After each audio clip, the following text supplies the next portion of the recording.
This issue is something that we had a hearing on last year, and we heard from farmers and business owners who are either going to be impacted or have been impacted by eminent domain.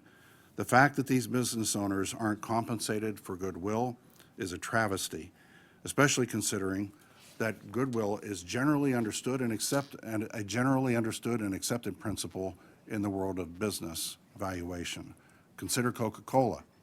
The company's book value, or the value of its assets, is about $6 per share, but shares of Coca-Cola sell for $70 a share because Coca-Cola has value far beyond its assets. It is brand recognition, customer loyalty, proprietary processes,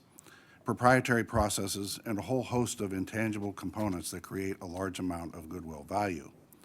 A farm that sits on top of the soil that has been meticulously cared for, cultivated, and enriched over decades and generations, and a restaurant thriving inside of a community that it has served for decades, both have a great deal of goodwill amassed into their locations.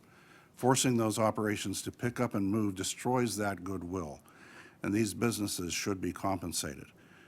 This bill, California was the first state that I had heard of that had this, and given the number of people, constituents of mine, that over the last 10, 12 years have reported to me on what has happened to them, I think this is an excellent model.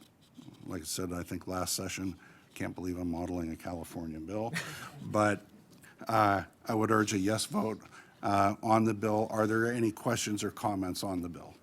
Senator Sanacero. I would only say, Mr. Chairman, that further underscores my optimism that we are going to be able to find areas of compromise. Are there any other questions or comments? Are there any negative votes? Seeing none and hearing none, the Senate Bill 225 is reported out of committee.